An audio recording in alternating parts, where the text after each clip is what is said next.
I wasn't invited to my own sister's wedding. The venue has limited seating, my mother said, passing the roast without looking at me. We had to make difficult choices about the guest list. My sister Jennifer, 28, smiled from across the table. Her engagement ring, a 3-carat diamond from her fiancé Preston Montgomery, caught the light. It's really exclusive. The Grand Chamberlain only accommodates 300 guests for wedding receptions. We had to be selective. I'm Sophie Bennett, 33, and I'd spent the last decade building a hospitality empire while my family assumed I was doing something with hotels. They had no idea that the something was owning 47 luxury properties across 12 countries, including the Grand Chamberlain where Jennifer's wedding would be held. 300 people is quite selective, I said mildly, cutting my chicken. Well, Preston's family has a lot of business associates, my mother explained. The Montgomerys own that investment firm downtown. Very successful. They're inviting their most important clients. And our side? I asked. My father, Robert Bennett, cleared his throat. Family, of course.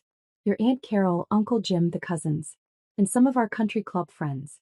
Jennifer wanted people who'd appreciate the venue's sophistication. The Grand Chamberlain is supposed to be incredible, Jennifer gushed. 5-star restaurant, marble everything, those gorgeous ballrooms. Preston's father knows someone on the board who got us a booking. It's normally reserved years in advance. I took a sip of water, saying nothing. Preston's father didn't know someone on the board. He'd called my regional director 3 months ago, demanding a last-minute booking and dropping names that meant nothing. My team had accommodated him anyway. It's what we did for all guests. Sophie won't mind missing it, my brother Derek said, helping himself to more potatoes. At 30, he worked for Dad's accounting firm and lived in the right neighborhood with his wife and 2 kids. You're probably traveling for work anyway, right? I do travel frequently. Exactly, Mom said as if that settled it. You're never around. And honestly, dear, this is a very upscale event. Preston's family is. Well, they're used to a certain level of sophistication. No offense, but hotel management isn't quite the same as investment banking. I understand. You do. Jennifer looked relieved. I was worried you'd be upset. But you get it, we need people who'll fit in. Preston's college friends are all successful.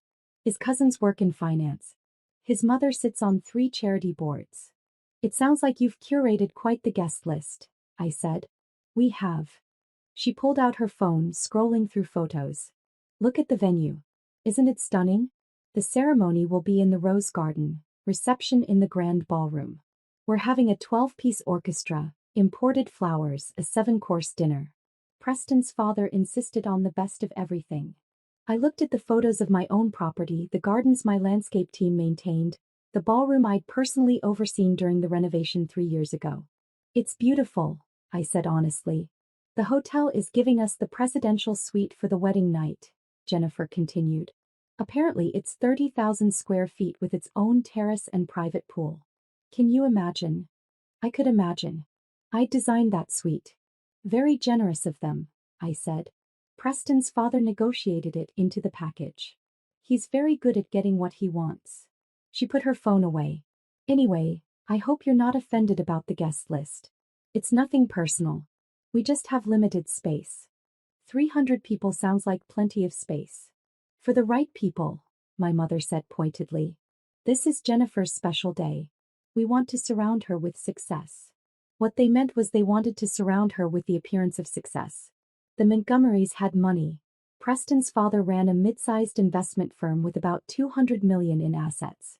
Respectable but not remarkable. My hospitality company, Bennett Global Properties, was valued at $8 billion.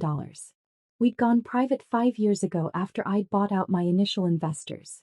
I owned every property outright, plus the management company, the reservation system, and a travel booking platform used by millions. My family thought I was a hotel manager. Maybe an assistant manager. They had no idea I was the owner. When's the wedding? I asked. June 15th. 2 weeks from Saturday. Jennifer beamed. I know it's short notice, but honestly, with your schedule, you probably couldn't come anyway. I'll check my calendar. Derek laughed. Sophie, she just said you're not invited. Don't make this awkward. I'm not making anything awkward. I'm just curious about my sister's wedding date. Well, now you know, Mom said briskly. Let's talk about something else. Derek, how's the new house? The dinner conversation moved on. I finished my meal in silence, reviewing emails on my phone under the table. My head of operations had sent the final arrangements for the Montgomery Bennett wedding. Premium package, presidential suite included, total cost, $280,000. The Grand Chamberlain was my flagship property. I'd purchased the historic hotel 8 years ago when it was on the verge of bankruptcy, invested $40 million in renovations, and transformed it into one of the most sought-after venues in the country. Every detail, from the Italian marble in the bathrooms to the crystal chandeliers in the ballrooms, had been personally approved by me. And in 2 weeks, my sister would get married there without knowing I owned it. I drove back to my downtown penthouse, another property my family had never visited, and called my head of operations. Marcus, it's Sophie. The Montgomery wedding at the Grand Chamberlain. I need the full details. Everything's set. June 15th, 300 guests, grand ballroom, presidential suite, premium service package. The family's been demanding. How demanding? Mrs. Montgomery called 4 times today about the flower arrangements. Mr. Montgomery tried to negotiate additional services without additional cost. The bride sent her coordinator to inspect the ballroom 3 times this week. I smiled. Give them everything they ask for. Spare no expense. Even if they're being difficult? Especially because they're being difficult. I want this to be the most flawless event we've ever hosted. Understood. Also, I should mention they're asking about the ownership. Mr. Montgomery wants to thank the hotel owner personally for accommodating his booking. Should I provide contact information? Not yet. Let's keep it a surprise. The next 2 weeks passed in a flurry of business. I flew to Singapore to finalize the purchase of a boutique hotel chain, then to London for a property management conference. My assistant fielded 3 calls from Jennifer's wedding coordinator with increasingly absurd requests. White peacocks for the garden, a specific vintage of champagne that cost $800 per bottle, custom lighting in the ballroom. I approved everything. The morning of June 15th, I landed at the private aviation terminal in my company's Gulfstream G650. My driver met me on the tarmac. The Grand Chamberlain, Ms. Bennett? Yes. The owner's suite. I'll be staying the night. The owner's suite was separate from the presidential suite, a private residence on the top floor that I kept for personal use. Floor-to-ceiling windows, private elevator, separate entrance. None of the wedding guests would know I was in the building. I arrived at 3 p.m. The wedding ceremony was scheduled for 5, reception at 7. I watched from my suite as vendors made final preparations in the rose garden below. Jennifer arrived at 4, a flurry of white silk and nervous energy. My mother fussed over her hair. Preston and his groomsmen gathered near the fountain, laughing and taking photos. My family, celebrating without me. At 4:30, my head of operations called. Miss Bennett, we have a situation. What kind of situation? Mr. Montgomery is disputing the final bill. He's claiming we agreed to include the peacocks and premium champagne at no additional cost. He's refusing to pay the revised total of $312,000. And what did our contract specify? Base package of $280,000. All additions would be billed separately. He signed it. Where is he now? In the main lobby with his wife. He's demanding to speak to the owner. He's threatening to cancel the event if we don't reduce the bill. I checked my watch. 45 minutes until the ceremony. I'll be right down. I changed into a tailored navy suit, something that said authority without being ostentatious, and took my private elevator to the lobby. Mr. Montgomery stood at the concierge desk, red-faced and gesturing wildly. His wife looked mortified. My head of operations stood calm and professional beside them. I'm sorry, Mr. Montgomery, but the owner isn't typically on site. Then get them on the phone. I'm not paying for services we didn't agree to. Is there a problem? I asked, approaching smoothly. Mr. Montgomery turned to me, his expression dismissive. Who are you? Sophie Bennett. I own the hotel. His face went blank. His wife's eyes widened in recognition. You're the owner? Yes. Marcus tells me there's a dispute about the final bill. Yes. These additional charges, we didn't agree to them. I pulled out my phone, scrolling to the contract my legal team had sent me. According to the contract you signed on May 1st, the base package was $280,000. Quote, any additional services including but not limited to premium alcohol, exotic animals, custom lighting, or specialty floral arrangements will be billed separately at standard rates. You signed on page 6. I showed him the digital signature. His signature. I don't remember. You also called my team 4 times to add services. The peacocks alone were $12,000. The 1996 Krug champagne was $800 per bottle. You requested 40 bottles. Custom ballroom lighting was $15,000. Should I continue?